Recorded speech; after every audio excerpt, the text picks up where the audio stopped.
पहला सवाल जाता है डॉक्टर अजीज खान को, जो समाजवादी पार्टी के राष्ट्रीय प्रवक्ता हैं। अब अजीज खान साहब, कल तक तो अखिलेश जी मुझे भी और देश को भी समझा रहे थे कि पैकेज के बिना कुछ नहीं होता। आज मॉनसून सेल का ऑफर लेकर आ गए हैं। कौन सा पैकेज है? और आपको पैकेज देने में कोई परहेज नहीं है। बीजेपी पैकेज दे तो चोट लगती है, बैंडेड ढूंढने लगते हैं। मुझे लोकतंत्र का जरा डेफिनेशन बता दीजिए। इतनी बड़ी सरकार चल रही है उत्तर प्रदेश में, फिर आप 100 एमएलए का मॉनसून ऑफर लेकर क्यों आ गए? आपको विश्वास नहीं है वो जो एक संविधान की कॉपी नीले रंग की लेकर अखिलेश जी आजकल दिखाई देते हैं?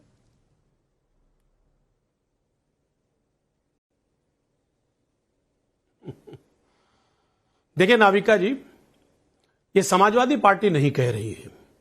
आज जिस तरह उत्तर प्रदेश में हाहाकार है, इनके अपने कैबिनेट मंत्री, विधायक, नेता, कार्यकर्ता सवाल खड़ा कर रहे हैं, बड़े लेवल पर सवाल खड़ा कर रहे हैं। ये ऐसा कुछ नहीं कि कोई समाजवादी पार्टी इस सवाल को खड़ा कर रही है, और जो सवाल खड़ा किया जा रहा है उस पर कहीं ना कहीं मीडिया बड़े स्तर पर गंभीरता से चर्चा कर रही है। अब सवाल इस बात का, अगर चर्चा हो रहा है तो वो चर्चा विपक्ष भी देख रहा है, क्योंकि जिस तरह उत्तर प्रदेश में खींचतान है। एक आपके पूर्व कैबिनेट मंत्री कह रहे हैं कि साहब 45 साल मुझे राजनीतिक मेरा कैरियर हो गया, शायद जिस तरह सरकार चल रही है मैंने नहीं देखा, तमाम तरीके के भ्रष्टाचार और तमाम बड़े बड़े आरोप लगाए जा रहे हैं। इनके अपने विधायक किस तरीके से बात कर रहे हैं कि साहब किनकी सुनी जाती है, किनकी नहीं सुनी जाती, और क्या क्या परिस्थितियां पैदा हो गई हैं। अब सवाल इस बात का, अगर सरकार चलाने में आप सक्षम नहीं है, जनता ने आपको माइंडेट दिया, तो ऐसी स्थिति में जनता सफर कर रही है, क्योंकि यहां पर अधिकारी एक पैरेलल विंग बनाकर सरकार के पूरी तरह से चल रहा है, क्योंकि सरकार अधिकारियों पर से इसका इकबाल खत्म हो गया। और आज यह मैं नहीं कह रहा हूं, ये समाजवादी पार्टी नहीं कह रही है, ये बीजेपी के नेता कह रहे हैं कि अधिकारी नहीं सुन रहा। तो जब आपका अधिकारियों पर इकबाल खत्म हो गया, अधिकारी आपकी बात सुन नहीं रहा, प्रशासन ठीक से चल नहीं रहा, तो ऐसी स्थिति में आप अपनी दुकान खोल, ऐसी स्थिति में समाजवादी पार्टी की दुकान खुल जाएगी और मॉनसून ऑफर आ जाएगा। मैं नहीं सुना, नहीं नहीं नहीं नहीं नहीं नहीं, अरे सुनिए ना, अरे सुनिए ना, अरे सुनिए ना, अरे नाविका जी, यहां दुकान खोलने की बात नहीं है। जनता हित में जनता सफर ना करे, क्योंकि जनता ने सरकार आपकी बनाई थी और आप चलाने में सक्षम नहीं है। तो ऐसी स्थिति में जनता ना सफर करे, और समाजवादी पार्टी अगर इसमें कुछ मदद कर सके लोकतंत्र को बचाने में और जनता के हित में, तो इससे बड़ी बात और क्या हो सकती है। इसलिए हमारे नेता ने, आप कह रहे हैं सब कुछ जनता के हित में होता है, लेकिन उस ट्वीट में तो एक भी जगह जनता का नाम नहीं था। मॉनसून ऑफर 100 लाओ, सरकार बनाओ, लेकिन शहजाद पूनावाला जी, आप 240 पर क्या आ गए 303 पर कि लोग हर वक्त आपके पीछे पड़े हुए हैं। कभी कहते हैं कि आपसे सरकार नहीं चल रही, कभी कहते हैं कि आपकी नौकरशाही, आपका इकबाल चला गया है उनके ऊपर, कभी कांवड़ यात्रा पे सवाल उठा देते हैं, उस पर ट्वीट कर देते हैं।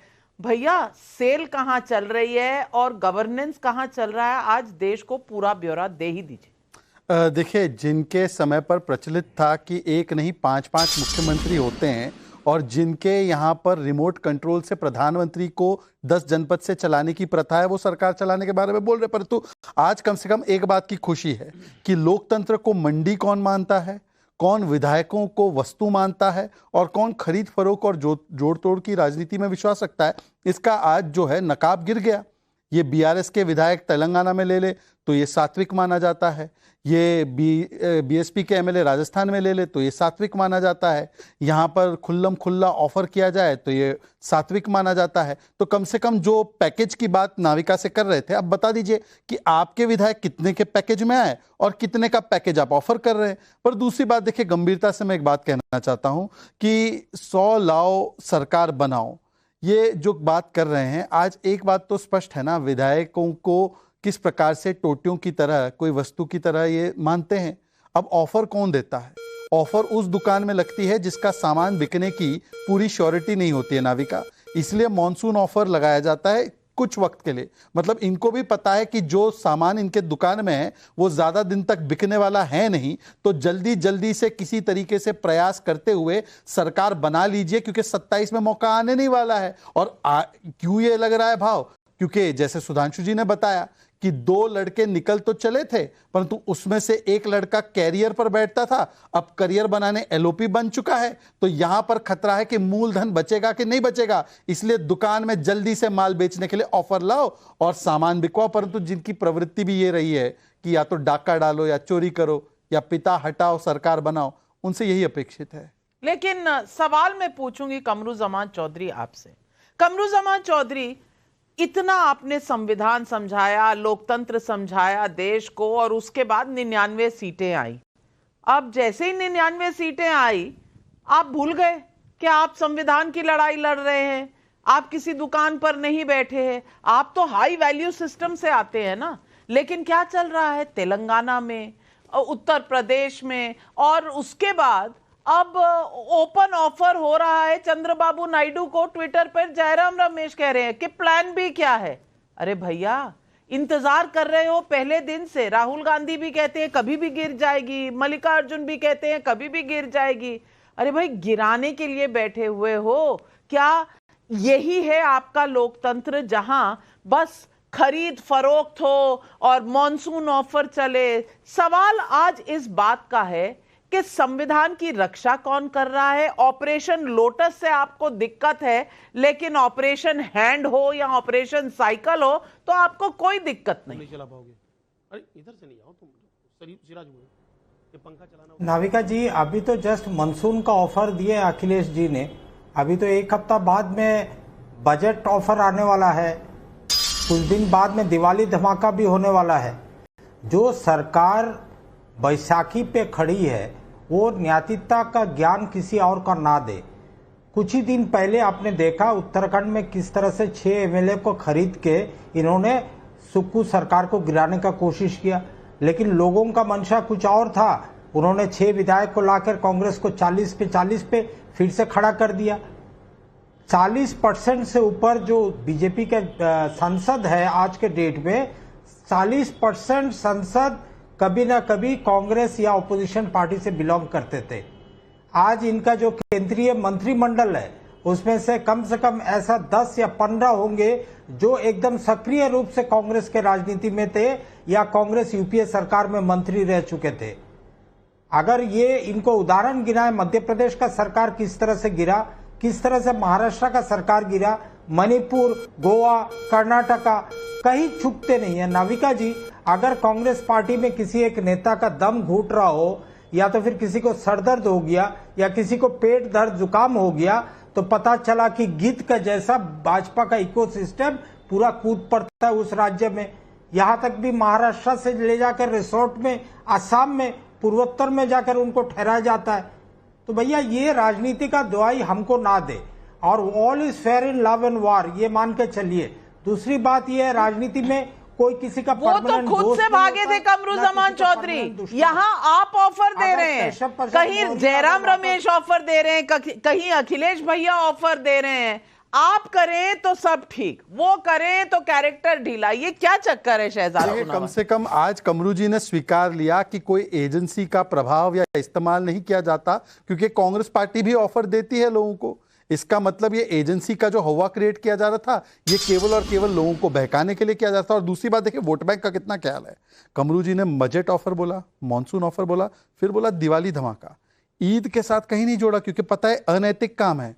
तो इतना इनको कॉन्शियस है अपने वोट बैंक के बारे में कि अनैतिक काम भी हिंदुओं के पर से जोड़ दिया। कमरू मियां कम से कम ये अनैतिक काम ईद से जोड़कर दिखाते।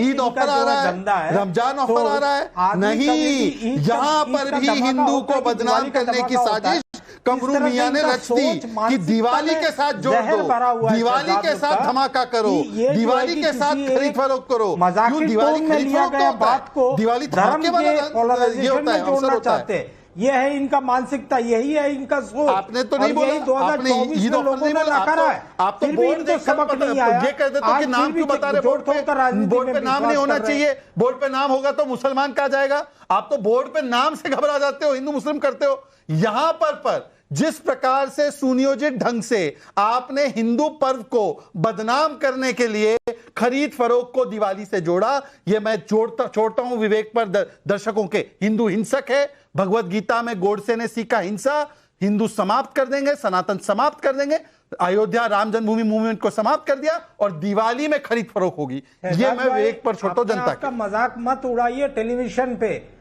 आपका बहुत बोर्ड देखकर हिंदू मुस्लिम आपको याद आ गया। मुसलमान आइडेंटिफाई हो जाएगा, मुसलमान की दुकान से सामान नहीं बिकेगा। ये आप ही ने कहा था ना। मुजफ्फरनगर में एक आदेश क्या आया, आपने एक रिक्वेस्ट क्या आई, तो आपने कहा कि भाई उत्तराखंड बेचारा बेच नहीं पाएगा सामग्री, जो कि एक रेडिकलाइज हो चुकी है police force. Police force radicalise, police force radicalise है, आतंकी अमन और आशा के दूत हैं। मैं वापस लाती हूँ उसी मुद्दे पर, और मैं पूछना चाहती हूँ प्रोफेसर नवल किशोर यादव भैया से। बोलते हैं लालू जी ने तो पहले ही कह दिया था कि अगस्त में सरकार गिर जाएगी। अरे भाई, किसने बताया? आप क्या एस्ट्रोलॉजर्स को कंसल्ट करते हैं, या आपने भी एक ऑफर सोचा हुआ था कि ये ऑफर लेकर आएंगे आप मॉनसून में? अखिलेश भैया ने पहले अनाउंस किया, आप दूसरी बार अनाउंस करेंगे, फिर दिवाली ऑफर आएगा। मैं पूछना चाहती हूं, यानी कि खरीद फरोख्त सब करते हैं, उंगली किसी और को दिखाते हैं। ये जो जनता को बेवकूफ बनाया जा रहा है कि चुनाव होंगे, हम आपकी सेवा के लिए, कहीं कोई जनता का नाम नहीं है, कहीं कोई काम का नाम नहीं है। बस मॉनसून ऑफर 100 लाइए, सरकार बनाइए, मिल बैठकर मलाई खाएं। अरे भाई, जनता की सेवा कहां गई? जनता के वोट लिए हैं तो क्या इसलिए लिए हैं कि बाकियों को तोड़ कर अपनी इमारत बनाएंगे, अपनी पूरी बिल्डिंग खड़ी कर लेंगे? नवल किशोर यादव, लोकतंत्र की दुहाई, संविधान की दुहाई, अटपटा सा नहीं हो गया अब? क्योंकि 2 महीने भी नहीं लगे और पूरा पर्दाफाश।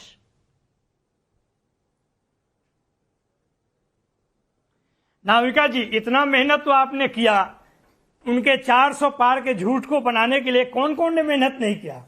कम से कम ये मेहनत उस तरह का तो नहीं है ना। ये तो जो आपके लक्षण दिखे हैं पिछले चुनाव से कि मोदी सरकार का अंत ही नहीं होगा, ऐसा आप भी कहते थे कि अभी 47 तक चलेगा। क्या हो गया? 300, 240 कैसे आ गए? ये बात हम कह रहे थे और जनता भी ये बात पर विचार कर रही थी। और मोदी सरकार का अंत हुआ, ये आज का सच है। और एनडीए की सरकार बनी। वो जो एनडीए की सरकार बनी है तो ये गठबंधन की सरकार है। गठबंधन की सरकार जब बनी है और उसमें जो ऐसे पात्र हैं जो कि अपनी बात रखने के लिए, मनवाने के लिए कभी भी उनसे छोड़ सकते हैं। क्या नीतीश कुमार जी ने भाजपा का साथ नहीं छोड़ा है मुद्दे पे? और क्या मुद्दा वो मर गया है जिसके आधार पर वो छोड़ चुके हैं? तो इस तरह की बात न कीजिए। जो हम बात कर रहे हैं, जो हम लोग बात कर रहे हैं, वो राजनीतिक सच्चाई पे है। वो केवल साइकोलॉजिकल प्रेशर नहीं बनाने का कोशिश की रहा है, जिस तरह का साइकोलॉजिकल प्रेशर बनाने की कोशिश मोदी जी ने किया कि इस बार 400 पार होगा। और उसमें ताल, पूरा सूर ताल उसमें मीडिया भी बना रहा था, यहां तक कि काउंटिंग के दिन तक बना रहा था। जब तक ये ध्वस्त नहीं हुआ तब तक वो नहीं मान रहे थे। ये जो सच कहा जा रहा है वह देश की वास्तविकता है, जो प्रचंड बहुमत के घमंड में घूम रहे थे पिछले 10 साल से और देश के लिए कुछ नहीं किया और केवल तोड़फोड़ की राजनीति की, डराने की राजनीति की। जिसको कहते थे कि 70,000 करोड़ का घोटाला किया है, उसको बुलाकर उसको डिप्टी चीफ मिनिस्टर बनाते थे, उसको अपने पास रखते थे। जिसको करप्ट कहते थे उसको वॉशिंग मशीन में लाकर धो देते थे।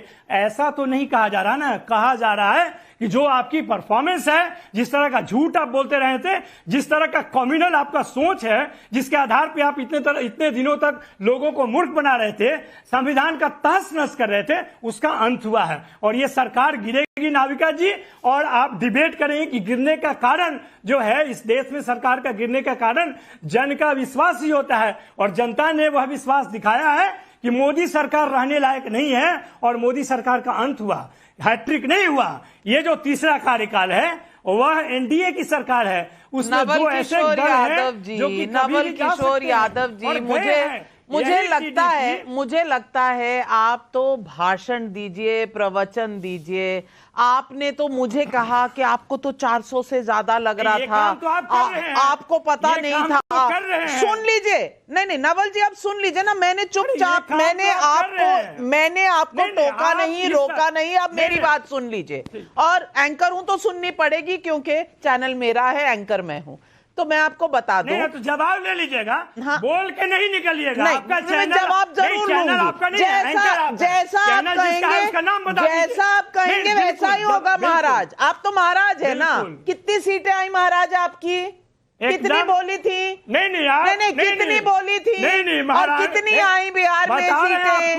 बता दीजिए ना, बिल्कुल बता। कितनी सीटें आई? मैं महाराज कितनी आई? देखिए, मैं महाराज हूं या नहीं, आप लोग तो महारानी समझते ही अपने आप को। भैया जी कितनी सीटें आई मुझे बता दीजिए। 22% मुझे बता रहे हैं कि आपको लगता था कि मोदी सरकार कभी जाएगी नहीं। एक मिनट, आपने कहा था कि मुझे लगता है कि मोदी सरकार हमेशा रहेगी। हमेशा की बात नहीं हो रही थी। चुनाव में 5 साल की बात होती है और 5 साल के लिए सरकार बनी है। गिर जाए तो खबर अलग है, लेकिन इस वक्त तो चुनी गई है। आपसे कितने ज्यादा नंबर हैं? मुझे नसीहत देने आप चले हैं। आप अपना ट्रैक रिकॉर्ड देख लीजिए। आप कहें तो सच्चाई, हम कहें तो झूठ और चतुराई। ऐसा नहीं चलेगा ना भाई, ऐसा नहीं चलेगा मेरे भाई। और मैं सत्य प्रकाश जी से पूछना चाहती हूँ, मोदी जी को 272 से ज्यादा नहीं आए, लेकिन 240 आए। इन सबको मिलाकर 240 नहीं आए। लेकिन नवल किशोर जी से ये सुनकर कि हम जो खेल रहे थे उसमें हम फेल, ये कितने पास हुए? जरा आज दर्शकों को बता दीजिए कि ये कितने पास हुए। नहीं फेल, अरे फेल तो आप नाविका जी बड़ी मशक। अरे नवल जी बहुत अच्छा पढ़ा रहे थे, आप सुन लीजिए। अरे नवल जी सुन लीजिए। नवल जी किसी कॉलेज में पढ़ाते हैं, वहां झूठ नहीं बोलते, लेकिन टीवी डिबेट पे आके झूठ बोलते हैं। बड़ी मशक्कत से राजद को बिहार में 4 सीटें आई और 40 जीतने का दावा कर रहे थे। राहुल गांधी जी 300 सीट से अधिक जीतने का दावा कर रहे थे। बड़ी मशक्कत से 99 सीट आई। अखिलेश जी केटो तक जीतने की बात कर रहे थे, चलिए उनको बधाई, उनको 37 सीटें आई। ये हार की बौखलाहट अखिलेश जी और राहुल गांधी जी में ज्यादा क्यों है? राहुल जी 3 बार नकार दिए गए देश में, अखिलेश जी उत्तर प्रदेश में 2 बार नकारे गए हैं। अभी हाल फिलहाल में नकारे गए हैं। जख्म अभी नया है, जख्म अभी हरा है। तो दिवा स्वप्न देखते हैं कि शायद बिहार और केंद्र की सरकार और उत्तर प्रदेश की सरकार गिर जाएगी या बदल जाएगी। ये गैर जिम्मेदाराना बयान ये अभी इसलिए दे रहे हैं कि इनके कार्यकर्ता थोड़ा खुश रहें। इनको जो लोगों ने वोट दिया है वो लोग थोड़ा सपना पाल ले कि अरे देश में हमारी सरकार बन जाएगी, उत्तर प्रदेश में बन जाएगी। मानसून ऑफर चला रहे हैं। अरे नवल जी आप जब बोल रहे तो मैं नहीं बोल रहा था प्रोफेसर साहब। अरे नवल जी थोड़ा धैर्य रखिए। अभी मैंने आज अच्छे इंजेक्शन लाए, आप चिंता मत करिए। आपकी राजद बिहार में टूटने वाली है, मैं आपको भविष्यवाणी करके जा रहा हूं। और उत्तर प्रदेश में समाजवादी पार्टी 2 धड़े में हो चुकी है। वो इसलिए टूटेगी क्योंकि एक तरफ परिवारवाद है और एक तरफ कार्यकर्तावाद है। तो ये दोनों पार्टी अलग अलग राज्यों में टूटने वाली है। इसको नोट कर लीजिए आज डिबेट में। इस पर आपको जवाब देते बनेगा नहीं। अरे नवल जी चुप हो जाइए। नवल चुप हो जाओ। नवल जी प्रोफेसर साहब स्टूडेंट्स को समझाते हैं कि बोलना हो तो पहले हाथ खड़ा करो। मैं आपसे सिर्फ इतनी विनती कर रही हूँ। आप किसको समझाते यार नवल, मैं विनती कर रही हूँ। सत्य प्रकाश जी बोलने में आपको समय दूंगी। आप चिंतित ना हो, आप चिंतित ना हो। पुराना रिश्ता है हमारा बिहार से, हम आपको भी समय देंगे। आपके कहने से डाउन हो जाएगा। अब वो समय चला गया। यार नवल आप दूसरों के बीच में क्यों बोलते हैं? ये अच्छा नहीं लगता है। आप जब बोल रहे थे तो मैं चुपचाप सुन रहा था। क्योंकि आप घटिया। अरे नवल मैं सुन रहा था आपको जब आप बोल रहे थे। कम से कम इतनी तहजीब तमीज तो रखिए। बात बताओ ना, इंजेक्शन कौन डॉक्टर को? अरे डॉक्टर, आपकी पार्टी बिहार में टूटने वाली है 2 धड़े में, पहले उसको बचा लीजिए। और उत्तर प्रदेश में कार्यकर्तावाद वर्सेस परिवारवाद चल रहा है। अखिलेश यादव की पार्टी टूटने वाली है, पहले इसको बचाइए। केंद्र की सरकार और बिहार सरकार, उत्तर प्रदेश की सरकार चिंता करना भूल जाइए।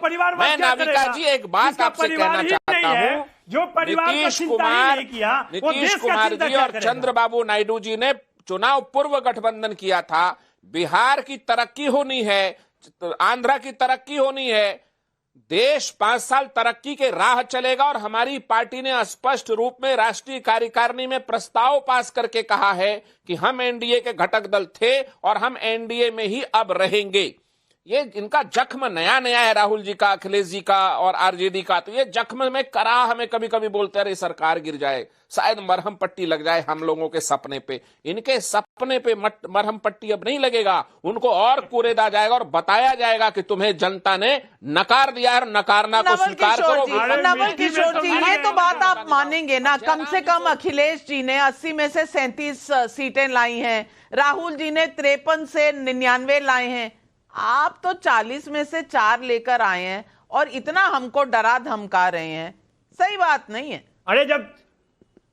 अरे 4 पे ही आपकी हालत खराब है, तो आप क्या कहते हैं? 4 सीट आया, 22% वोट आया, बहुत डर लग रहा है, 7% वोट लग रहा है। बुखार लग गया। अरे उनसे पूछिए ना, में पूरा राजद बुखार में है। उनसे पूछिए कि मिट्टी में मिल गए ना, मिट्टी में मिल गए ना। कौन? ये तो बोल दीजिए, कम से कम बोल दीजिए मिट्टी में मिल गए। अच्छा, अब आप मेरी स्क्रिप्ट लिखा करेंगे और जो आप बोलेंगे मैं वो बोलूंगी। कमाल है नवल जी। शहजाद पूनावाला, अगर कांग्रेस बात करती है, अगर अखिलेश जी की पार्टी बात करती है तो कुछ समझ में भी आता है। ये नवल जी मुझे इतना डरा रहे हैं, इसका क्या मतलब है? इसका मतलब ये है कि हार का घमंड है। सोचिए अब भाई, प्रोफेसर साहब, आप तो प्रोफेसर है, आपने देखा होगा कि प्रोफेसर की भूमिका में जब रहते हैं तब कोई स्टूडेंट आए और जिसको पास मार्क भी ना मिले और वो चिल्लाने लगे इनके सामने, मैंने अव्वल पा लिया है, तो ये उसी को रपाट करके बोलेंगे अरे तुम फेल हुए हो, तुम फेल हुए हो। पर आज डिबेट में आते हैं ना, अनुपम जी, मैं आपसे रिक्वेस्ट कर रहा हूँ, अनुपम जी, इनका तो खत्म ही नहीं होगा। अरे भाई उपेंद्र जी, आपसे तो डबल रिक्वेस्ट कर रहा हूँ, ऐसे मत कीजिए अन्याय भाई। ये प्रोफेसर है, उसका कोई परिचय तो जाए, वरना प्रोफेसर इसे निकाल देंगे, बोलेंगे यही इतना इनडिसिप्लिन है, स्टूडेंट को क्या पढ़ाएगा, इनकी नौकरी पे खतरा आ जाएगा। प्लीज मैं रिक्वेस्ट कर रहा हूँ, नवल जी, मैं प्रोफेसर नहीं हूँ, आम सी एंकर हूँ, डर भी नहीं रही हूँ। आप डराने की कोशिश कर रहे हैं, मुझे डर लग ही नहीं रहा, लेकिन मैं इतना कहना चाहती हूँ कि तू तड़ाक पर वो आता है जिसके पास कहने के लिए कुछ और ना हो, कोई तथ्य ना हो, इसलिए फेडर डाउन। नहीं, अब मुझे लगता है ये अति हो चुका है। अब मुझे लगता है हमें भी, एनडीए को भी अपनी बात रखने का मौका मिलना चाहिए। मैं तो कह रहा हूं, नवल जी की बहुत प्रशंसा करते हुए, इतने अच्छे प्रोफेसर है। कॉलेज में यदि कोई व्यक्ति 35 मार्क्स से कम लाए और वो उछल कूद करे तो नवल जी का क्या रवैया रहेगा? वो बोलेंगे अरे तू फेल होकर आया और तू इतना घमंड कर रहा है। आज नवल जी प्रोफेसर की भूमिका में बैठे, पिछली बार कब डबल डिजिट मिला आरजेडी को लोकसभा में, बताइए जरा।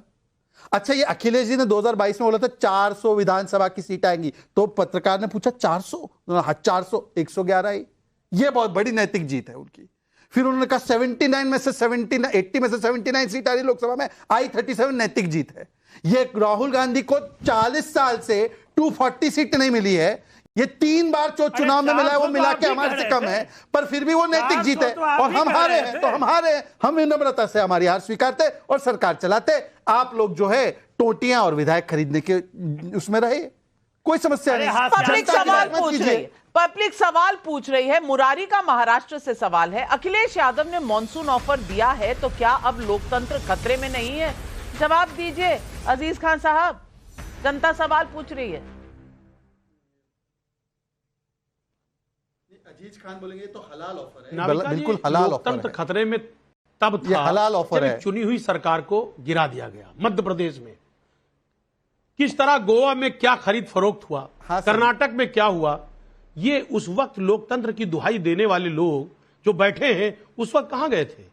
आज बड़े लोकतंत्र की दुहाई दी जा रही है। नहीं, ऐसी स्थिति में जब उन्होंने तो गलत किया था, उन्होंने तो गलत किया था। आप तो नई सोच और नए वादे के साथ आए थे, आप भी वही ऑफर दे रहे हैं। सवाल तो पब्लिक ये पूछ रही है।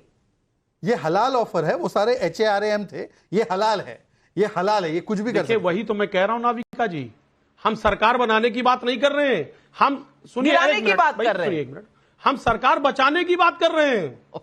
जनता ने चुना है, आपकी सरकार को चुना है और वो बरकरार रहे, इसलिए हम जनता की मदद के लिए, कि जनता परेशान हो रही है क्योंकि जनता का काम नहीं हो रहा है, ऐसी स्थिति में सरकार अगर खींचतान में है, नहीं चल पा रही, तो मदद कर रही है सरकार। अच्छा। हम सरकार की मदद कर रहे हैं, एक काम समाजवादी कीजिए। पार्टी मदद कर रही मैं है, रिक्वेस्ट इसलिए करता ये ऑफर है। और ये बोल बात रहे हैं, ख्याल सरकार रहे, बचाना चाहते ये हैं। ऑफर लिमिटेड है। सुनिए लिमिटेड है। एक सेकंड, लिमिटेड ऑफर है, किसके लिए, कितने दिन के लिए?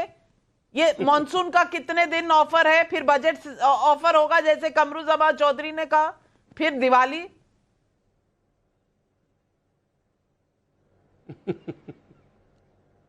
देखिए एक बात ऐसा है नाविका जी, मौके बार बार नहीं आते। सुनिए मेरी बात, आज बीजेपी में जिस तरीके से परिस्थितियां चल रही हैं, यकीन मानिए मैं आपको बता दूं कि ये सरकार बहुत ज्यादा दिनों तक नहीं चलेगी, क्योंकि इनके अपने लगे हुए हैं, क्योंकि उनको भरोसा खत्म हो गया। अपने लगे हुए, ये बात तो है, ये बात तो है शहजाद पूनावाला। बार बार सरसंघ चालक के बयान आते हैं और सरसंघ चालक के जो बयान होते हैं उनको आपसे ज्यादा विपक्ष ध्यान से सुनता है। चलिए, अब खटपट तो है आरएसएस के साथ, दूरियां तो बन रही हैं, कहीं ना कहीं दाल में कुछ काला है, कुछ गड़बड़ है। वैसे जो कल तक संघ आतंकवाद, आरएसएस को आतंकवादी कह रहे थे, 26/11 की साजिशकर्ता कह रहे थे, वो आरएसएस की बातों को गंभीरता से लेते, पर मोहन भागवत जी, सरसंघ चालक जी ने कहा क्या है, और यही बात का परिचय तो समाजवादी पार्टी दे रही है। जनता ने मैंडेट दिया है विपक्ष में बैठने के लिए, पर इंद्रियां जो है इच्छाओं की इतनी प्रबल हो चुकी है कि विपक्ष छोड़कर मुझे सत्ता में जाना है, और सत्ता में जाने के लिए 37 का इंतजार नहीं करना। यही तो मोहन भागवत जी कह रहे थे। और रावण और राम में अंतर क्या था, मैं आपको बताता हूं। रावण के पास पर्याप्त था पर फिर भी प्राप्ति में था, और राम जी के पास प्राप्त था, उसी में पर्याप्त माना। आपके पास पर्याप्त संख्या है विपक्ष की, पर आपको प्राप्ति करनी है। यही मोहन भागवत जी कह रहे हैं आपसे कि प्राप्ति के चक्कर में पर्याप्त को मत नकारिए। और आखिरी बात सरकार के बारे में, यह है योगी आदित्यनाथ। ये फ्लड की सिचुएशन आई तो योगी आदित्यनाथ एक साधु, एक संत, अपनी जनता के बीच में था, और ये समाजवादी पार्टी के बड़े नेता जो आए दिन अंबानी अडानी को गाली देते हैं, यूं टोपी निकाली और अडानी अंबानी जी के पास पहुंच गए शादी ब्याह में। यही होता है, बोलते एक चीज है, बोल रहे थे सरकार तोड़ना फोड़ना ये सब बहुत बुरा काम है, लोकतंत्र खतरे में आ जाएगा, और अब जो है ये सब हलाल हो चुका है। यही है राजनीति का, ये भी चेहरा देख लीजिए। सवाल पब्लिक के और भी हैं। महेंद्र हरित का कैथल हरियाणा से सवाल है। अखिलेश यादव को बहुत अच्छी तरह से पता है कि ना तो नौमन सेल होगा ना राधा नाचेगी, ऐसे में मॉनसून ऑफर देने की अफवाह फैलाने में क्या जाता है। कान्हा शर्मा का मथुरा से सवाल है। अब अखिलेश यादव के पास कौन सी वॉशिंग मशीन है कि 100 बीजेपी के विधायकों को समाजवादी बना सकते हैं। विजय बहादुर सिंह का यूट्यूब पर सवाल है। अखिलेश यादव पैकेज की बात कर रहे थे, क्या समाजवादी सरकार पैकेज के भरोसे ही चलती है। अजीज खान साहब, आज तो सारे चौके छक्के और फास्ट बॉल जो है आप ही की विकेट पर आ रही है, जवाब दीजिए जनता को।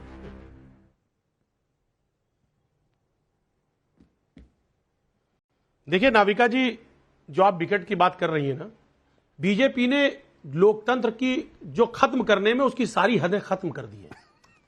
आप कहां मुझे नहीं बताइए, सरकार गिराया, पैकेज चुनी की हुई बात कर सरकार रहे को थे गिराया। अखिलेश यादव, जो जनता चुने हुए के लोग सवाल हैं का उनको, जवाब दीजिए। ज्ञान नहीं चाहिए जनता को। सुनिए ना, चुनाव में ज्ञान ले चुके, पूछ रहे हैं आप पैकेज के बात करते थे कि जो लाता है लेता है वो पैकेज से लेता है। आपने क्या पैकेज ऑफर किया है? अरे सुन, मॉनसून ऑफर में पैकेज क्या है?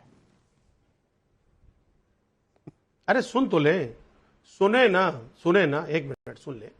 मैं कह रहा हूं कि बीजेपी बड़ा लोकतंत्र की दुहाई दे रही थी, और क्या स्थिति पैदा हो गई। आप देखिए, लगातार पूरे देश में उसने लोकतंत्र को खत्म करने का प्रयास किया, और समाजवादी पार्टी ने हमेशा समाजवादी विचारधारा की बात की है। उसने हमेशा, समाजवादी पार्टी ने लोकतंत्र की हमेशा रक्षा की है। आज जब लोकतंत्र खतरे में है, उस लोकतंत्र को बचाने के लिए समाजवादी पार्टी की विचारधारा है। आज मॉनसून ऑफर समाजवादी विचारधारा है, उसके अपने ही, अब आपके पास कौन सी वॉशिंग मशीन है? जनता पूछ रही है, जनता पूछ रही है। 100 विधायक लेंगे बीजेपी से तो कौन सी वॉशिंग मशीन में धोएंगे? इसको लोकतंत्र बता रहे हैं आप, वाह। नहीं, कौन सी वॉशिंग मशीन में धोएंगे 100 विधायक?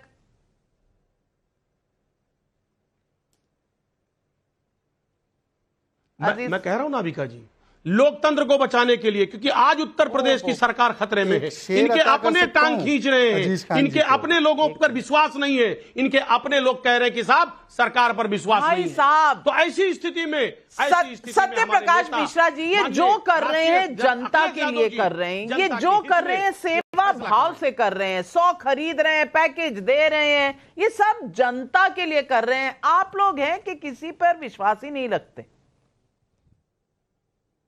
फोन कट गया। नाविका जी, एक स्पष्ट चीज आज अखिलेश यादव जी का वो ट्वीट ये बता गया कि मेरा जो चेहरा है उससे नकाब उतर गया। वो इतने बौखलाए हैं कि किसी तरह से कैसे भी ये प्रकार कोई सरकार उनके हाथ में आ जाए। इतनी बौखलाहट अजीज खान साहब, अपने नेता को कहिए ठीक नहीं है। जनता ने ठीक है उन्हें 2 बार नकारा है, और भारतीय जनता पार्टी और एनडीए का गठबंधन इतना मजबूत और मुस्तैद है कि आप 100 नहीं 1000 लेकर के चलाइए, कोई ऑफर आपका काम नहीं है। आप 4 खाने चित गिने हैं चुनाव में, 4 खाने चित गिनेंगे इस ऑफरबाजी में। स्पष्ट रखिए इस बात को कि भारतीय जनता पार्टी विकास के काम में शामिल है, चाहे वो आपके उत्तर प्रदेश में हो और देश में एनडीए की सरकार। अभी बजट आने वाला है, उससे आपको पता चल जाएगा सरकार का विजन और सरकार की मजबूती भी आपको दिखेगी। एक बात मैं अजीज खान जी आपको जाते जाते कहूंगा, अखिलेश जी पहले ऐसे नहीं थे, ऑफरबाजी का ड्रामा नहीं करते थे। वो साफ सुथरे आदमी, मैं मानता रहा हूं उनको। लेकिन ये राहुल गांधी के साथ बैठ करके जो उनको वोट बैंक जो राहुल जी को चला गया है, इस चिंता में तो कहीं अखिलेश जी ऐसी बौखलाहट भरे ट्वीट नहीं कर पा रहे हैं। कंपटीशन हो गया कमरुज़मान चौधरी, सत्य प्रकाश जी का यही सवाल है। अब कंपटीशन हो गया क्या अखिलेश जी और राहुल गांधी के बीच में?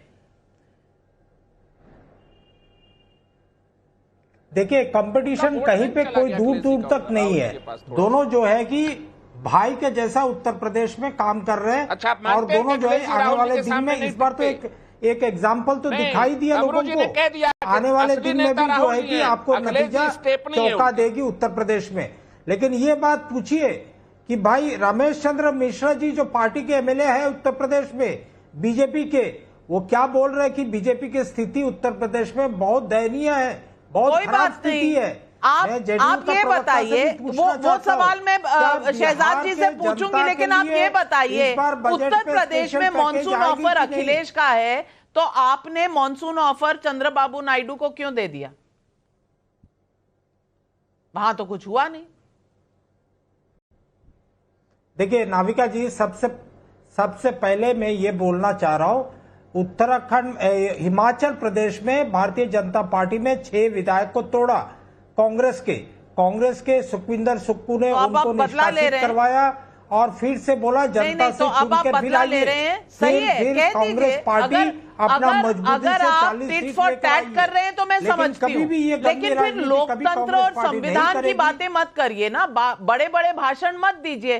पीयूष करंबलेकर का बिलासपुर से सवाल है, अखिलेश जी को तो 100 चाहिए, केंद्र में बीजेपी को तो सिर्फ 32 ही चाहिए और समाजवादी पार्टी के पास 37 हैं, इनके 30 भी पलट गए तो इनका क्या होगा, ये कभी सोचा है? ये आइडिया आपको दर्शक दे रहे हैं शहजाद जी।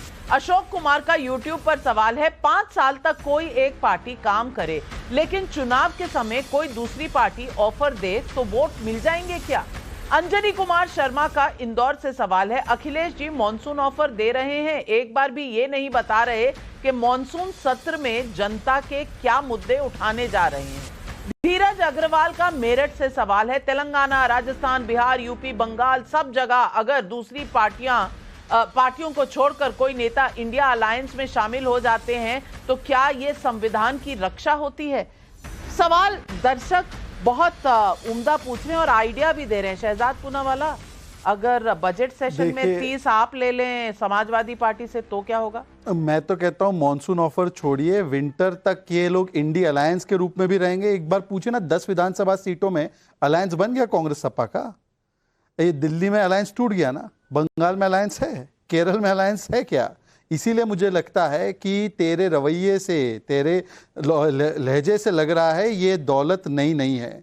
अजीज खान साहब, ये नई नई दौलत तो आ चुकी है, परंतु आपके लहजे से लग रहा है कि ये दौलत हजम नहीं हो पा रही है। विपक्ष में बैठने की भूमिका है, परंतु इतनी अति उत्साह में और इतना अहंकारी भाव है कि अपने धर्म को छोड़ते हुए आप लग गए वही डकैती में जिसके लिए आप प्रचलित। नाविका, मैं एक बार 10 सेकंड के लिए एक पॉइंट बोलना चाह रहा हूँ। 2 पॉइंट बोलिए सर। बंगाल में है क्या अलायंस? बोलिए सर। और यूपी में 10 विधानसभा में हो रहा है अलायंस? पहले उसका तो बताओ, ऑफर क्या है? यहाँ पे सवाल क्या है कि शहजाद पूनावाला आज चिल्ला रहे कि भाई अखिलेश ने ऑफर दे दिया। वही शहजाद पूनावाला चिल्ला चिल्ला कर खटाखट स्कीम को कोस रहे थे, रेवड़ी कल्चर को कोस रहे थे। आज उनका सरकार महाराष्ट्र में बैठ के रेवड़ी कल्चर में विश्वास कर रही है, खटाखट स्कीम दे रही है लोगों को। ये कौन सा जो है कि इनका दोगलापन है इनका नीति का, और इनका भाषण सुनने के लिए देश सबका है। मैं तो सिर्फ इतना कहूंगी कि बीजेपी के नंबर जरूर कम हुए हैं। सरकार अभी है, उत्तर प्रदेश में बीजेपी के पास सिर्फ अपने 250 से ज्यादा विधायक हैं और अलायंस पार्टनर्स के अलग। अगर इसमें 402 में से अगर इतनी मेजॉरिटी है तो अखिलेश यादव ने लिटरली मॉनसून ऑफर दे दिया, यानी कि लोकतंत्र ना हुआ, कोई मॉल हो गया, कोई दुकान खुल गई हो, आइए खरीदिए ले जाइए। इस देश में जनादेश का कोई मोल है या नहीं है? और अगर एक ने ये मोल तोड़ दिया जनता का, तो क्या दूसरा जो संविधान और लोकतंत्र के बचाने की बातें करता है वो भी ऐसा ही करेगा? तो फर्क क्या है? कौन किसकी आइडियोलॉजी पे चल रहा है? जनता का अस्तित्व क्या है? जनता के बारे में सोच कौन रहा है? मॉनसून ऑफर तो सही, लेकिन दर्शक भी सही पूछ रहे हैं, मॉनसून सेशन में जनता के लिए क्या करेंगे? इस पर कहीं कोई चर्चा नहीं, नील बटे सन्नाटा। सवाल सिर्फ इतना है, अभी चुनाव हुए 2 महीने नहीं हुए और लोग धक्का मुक्की में उतर आए हैं। अरे भाई, जनादेश का कुछ तो आदर सत्कार कीजिए। जनता ने अपना वचन दिया है और अपनी जानकारी आपको दे दी है, वो किसको कहां चाहते हैं। फिर भी इतना आक्रोश, इतनी ज्यादा सुगबुगाहट क्यों भाई? यही है आज सवाल पब्लिक का। आज इस शो पर मेरे साथ जुड़ने के लिए अपने तमाम पैनलिस्ट और दर्शकों का धन्यवाद करती हूं। नमस्कार।